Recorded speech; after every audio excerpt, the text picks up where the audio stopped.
Bus ఎక్కుతూ జారి పడ్డప్పుడు, పరిగెడుతూ కింద పడ్డప్పుడు, ఏవైనా ఆటలు ఆడుతున్నప్పుడు మనకు తెలియకుండానే మోకాళ్ళలో గాయాలు అవుతూ ఉంటాయి. చిన్న దెబ్బలే కదా అని చాలా సందర్భాల్లో మనం వాటిని పెద్దగా పట్టించుకోం. అయితే అవి చిన్న దెబ్బలే కావచ్చు, కానీ వాటి మూలంగా మోకాళ్ళలోని లిగమెంట్లు కూడా దెబ్బతినే అవకాశం ఉంటుంది. లిగమెంట్ గాయాలను నిర్లక్ష్యం చేస్తే అవి క్రమంగా పాడైపోయే అవకాశం ఉంటుంది. మోకాలలో బంధనాల వంటి లిగమెంట్లకు అయ్యే గాయాలకు ఒకప్పుడైతే మోకాలి భాగాన్ని మొత్తం తెరిచి చికిత్స చేయాల్సి వచ్చేది.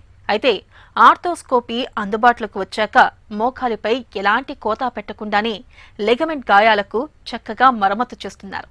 లిగమెంట్ గాయాలకు ఆర్థోస్కోపిక్ చికిత్స గురించి డాక్టర్ని అడిగి ఇప్పుడు తెలుసుకుందాం.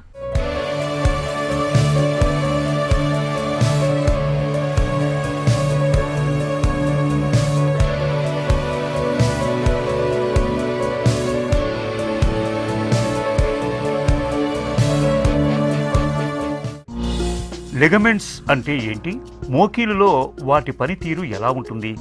లిగమెంట్ అంటే రెండు ఎముకలు కలిసి కీల్ అవుతుంది. ఇప్పుడు ఈ జాయింట్ చిన్న వేళ్ళలో జాయింట్ తీసుకున్నా సరే ఇదొక ఎముక రెండు ఎముకలు కలిసి ఇలా కదులుతూ ఉంటుంది. రెండు ఎముకల్ని పట్టుకోవడానికి కొన్ని లిగమెంట్స్ ఉంటేనే స్టేబుల్గా ఉంటుంది, ఎందుకంటే రెండు వేరు ఎముకలు అవి. సో ఇది తొడ ఎముక కింద భాగం, ఇది కాలి ఎముక పై భాగం. ఈ రెండు వేరు ఎముకలు, ఈ ఎముకల్ని రెండు పట్టుకోవడానికి లిగమెంట్స్ అనే ఉంటాయి.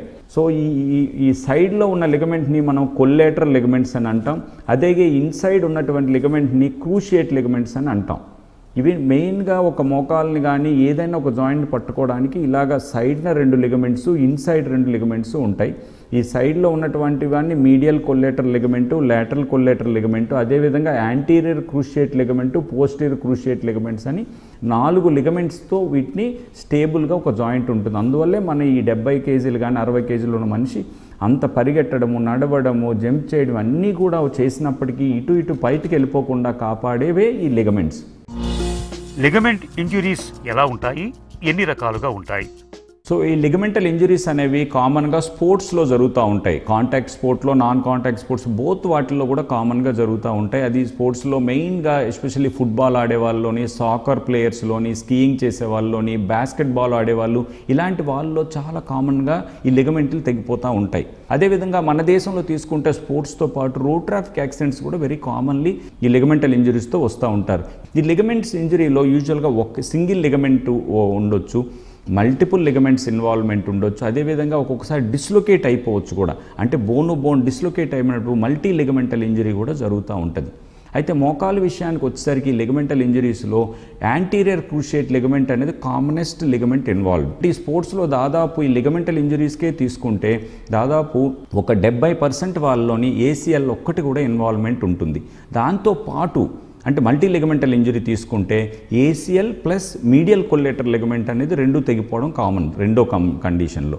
ఇంకొక మూడో కండిషన్కి వస్తే ఏసీఎల్, పీసీఎల్ ప్లస్ ఎంసీఎల్ తెగిపోవడం, అది మల్టీ లిగమెంటల్ ఇంజరీస్ కింద వస్తాయి. అవి కూడా 3 లిగమెంట్లు కూడా ఒక్కొక్కసారి బాడీలో తెగిపోతూ ఉంటాయి. ఇవి తెగిపోయినప్పుడు పేషెంట్ అసలు నిలబడలేరు, ఎందుకంటే స్టెబిలిటీ ఇష్యూ ఉంటుంది కనుక. అదేవిధంగా ఎక్కువ కాలము ఏసీఎల్ లిగమెంట్ని ట్రీట్ చేయకుండా వదిలేయటం వల్ల మీడియల్ మెనిస్కస్ అనేది, మీడియల్ మెనిస్క్ అంటే లోపల భాగంలో ఉన్నటువంటి వాషర్ కూడా ఎక్కువ మందికి చిరిగిపోతూ ఉంటాయి. సో అదేవిధంగా ఈ లిగమెంటల్ ఇంజరీతో పాటు కార్టిలేజ్ ఇంజరీ కూడా జరుగుతూ ఉంటుంది. కార్టిలేజ్ అంటే బాడీలో ఉన్నటువంటి ఎముక చివరి భాగంలో ఉన్న వైట్ కార్టిలేజ్ అనేది మృదులాస్తి అని అంటాం. అది లిగమెంటల్ ఇంజరీతో పాటు అవి కూడా ఇంజరీ అవ్వటం వల్ల పేషెంట్స్కి ఓన్లీ లిగమెంట్ రీకన్స్ట్రక్షన్ ఒక్కటి చేసినప్పటికీ పేషెంట్కి పెయిన్ అయి ఉంటాయి. ఎందుకంటే కార్టిలేజ్ని మనం రీజనరేట్ చేసే ప్రొసీజర్లో ఉండదు కనుక కార్టిలేజ్ ఇంజరీ వల్ల డిప్రెషన్, చిన్న ఫ్రాక్చర్స్ అవి కూడా పేషెంట్స్ సఫర్ అవుతూ ఉంటారు. లిగమెంట్ గాయాలకు చికిత్స ఎలా ఉంటుంది? ఇనీషియల్గా అంటే ఫస్ట్ స్పోర్ట్స్ కానీ రోడ్ ట్రాఫిక్ యాక్సిడెంట్లో అవగానే కానీ మనం యూజువల్గా చేసే పద్ధతులు ఎలా ఐడెంటిఫై చేస్తాం? ఎక్స్రే ఒకటి తీయడం జరుగుతుంది. ఎక్స్రే తీసి దాంట్లో ఫ్రాక్చర్స్ లాంటివి ఏమైనా ఉన్నాయో లేవో మనం రూల్ అవుట్ చేసుకుంటాం.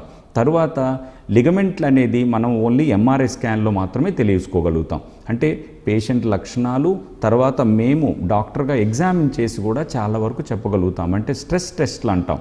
అంటే వాల్గస్ టెస్ట్, వేరస్ టెస్ట్ అని, లాచ్మ్యాన్ టెస్ట్ అని, ఇలాగ డిఫరెంట్ టెస్ట్లు అన్నమాట ఉంటాయి. సో క్లినికల్గా మనం ఎగ్జామిన్ చేసి చాలా వరకు ఆ డయాగ్నోసిస్ చెప్పవచ్చు.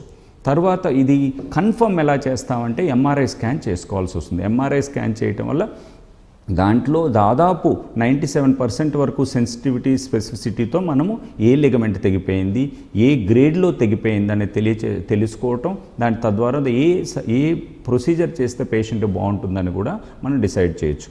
ఈ ఎంఆర్ఐ బేస్డ్గా మన క్లినికల్ ఎగ్జామినేషన్లో కూడా గ్రేడ్ అంటే స్ప్రెయిన్ కానీ ఉండొచ్చు, పార్షియల్ టేర్ ఉండొచ్చు, కంప్లీట్ టేర్ ఉండొచ్చు ఒక లిగమెంట్కి. అంటే గ్రేడ్ 3 అనేది కంప్లీట్గా టేర్ అయిపోయినట్టు.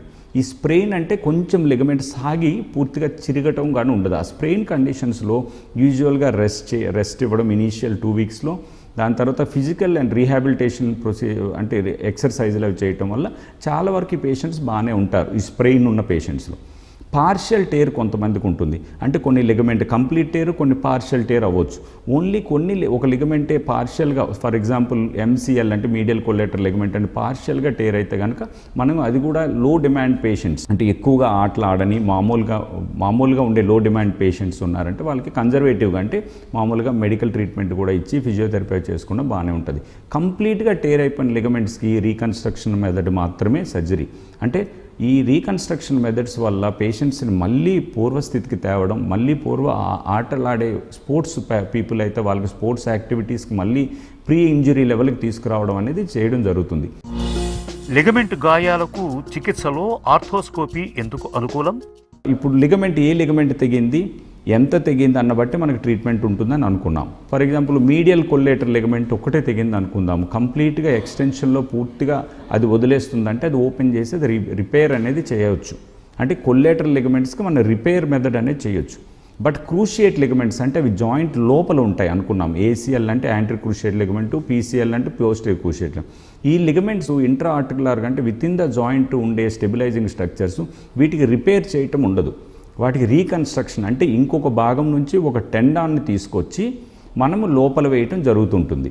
ఆ లోపల వేయటానికి మనము వాడే పద్ధతుల్ని ఆర్థ్రోస్కోపిక్ పద్ధతులు అంటాం. అంటే టెలిస్కోపిక్ ద్వారా ఒక చిన్న 4 mm స్కోప్ పెట్టి ఇంకొక వర్కింగ్ పోర్టల్ ద్వారా మొత్తం సర్జరీని చేయొచ్చు. అంటే ఒక్క సూచర్ మాత్రమే పడుతుంటుంది.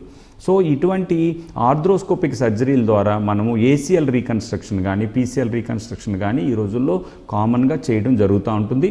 ఈ ఏసీఎల్ రీకన్స్ట్రక్షన్ ఏ విధంగా చేస్తామంటే టెలిస్కోప్ పెట్టడము, దాంట్లో గ్రాఫ్ట్ హార్వెస్టింగ్ అంటే బాడీలో ఉన్న గ్రాఫ్ట్ తీసుకుంటాం. సాధారణంగా ఏసీఎల్ రీకన్స్ట్రక్షన్కి ఎక్కువ మంది డాక్టర్స్ యూజువల్గా హ్యామ్స్ట్రింగ్స్ అని తీసుకుంటాం. అంటే సెమీటెండినోసిస్, సార్టోరియస్ అని 2 గ్రాఫ్ట్లు తీసుకోవడం జరుగుతుంది. అది మోకాల దగ్గరలోనే ఉంటాయి. అవి తీసి దాన్ని ప్రిపేర్ చేసి ఆ టెండాన్ని మనం గ్రాఫ్ట్ కింద మనం వాడతాం. అదేవిధంగా బోన్ పటెల్లా బోన్ అని కానీ లేకుంటే కెడావర్ గ్రాఫ్ట్లు కూడా నవేడేస్ వాడుతున్నాము. అదేవిధంగా పెరోనియస్ లాంగస్ అనే ఒక టెండాన్ కానీ ఈ విధంగా బాడీలో ఉన్న కొన్ని టెండాన్స్ని మనము ఈ గ్రాఫ్ట్ కింద వాడి లిగమెంట్ కింద మనము వాడటం జరుగుతాం, లిగమెంట్ కింద యూజ్ చేసుకుంటున్నాం. సో ఈ ఆర్థోస్కోపిక్గా ఐసోమెట్రిక్ పాయింట్స్ అని ఉంటాయి. టిబియా అంటే కాలి ఎముక పై భాగంలో కానీ ఫీమర్ ఎండ్ కానీ చిన్న హోల్స్తో వేసి దాంట్లో ఈ టెండాన్ పెట్టి ఒకవైపు ఎండో బటన్స్ అని ఒకవైపు బయోస్క్రూస్ అని వాడి అది ఫిక్స్ చేస్తాం. ఆ ఫిక్స్ చేసి ఇటువంటి సర్జరీ చేసి పేషెంట్ని అనమాట యూజువల్గా ఒక 3 days 4 daysలోనే ఒక మాదిరిగా నడవటం అటువంటి చేయగలుగుతుంటాం. ఫస్ట్ 3-4 weeks క్రచ్ బేరింగ్ అంటే వాకర్ పట్టుకొని నడవటం, నెమ్మదిగా ఫిజియోథెరపీ ఇంప్రూవ్ చేయటం, అలాగా ఎవ్రీ 2 weeksకి ఒకసారి రీహాబిలిటేటివ్ ఫిజియోథెరపీతో ఆ పేషెంట్ మళ్ళీ నార్మల్ స్థితికి దాదాపు ఒక 2 నెలల్లో తీసుకురాగలుగుతాం. కానీ స్పోర్ట్స్ కానీ పరిగెట్టడం కానీ అవి అయితే మాత్రం యూజువల్గా ఒక 10 months to 12 months అంటే ఆల్మోస్ట్ ఒక 1 year వరకు అలౌ చేయము. ఎందుకంటే ఈ టెండాన్ అనేది మనం వేస్తున్నాము, అది లిగమెంటైజేషన్ అంటే వాస్కులారిటీ బ్లడ్ సర్క్యులేషన్ పెరగడం, లిగమెంటైజేషన్ అవ్వడానికి దాదాపు 8 months to 12 months పడుతుంది. కనుక అప్పుడు కొన్ని జాగ్రత్తలు పాటించాల్సి ఉంటుంది. లిగమెంట్లకు గాయాలైతే మోకాలిలో నొప్పితో పాటు నడక కదలికలు కష్టమైపోతాయి. లిగమెంట్ గాయాలకు ఎంత త్వరగా వీలైతే అంత త్వరగా చికిత్స తీసుకోవాలి. ఆర్థోస్కోపీ పద్ధతిలో ఇవాళ కోత పెట్టకుండానే లిగమెంట్ గాయాలకు చక్కగా చికిత్స చేస్తున్నారు.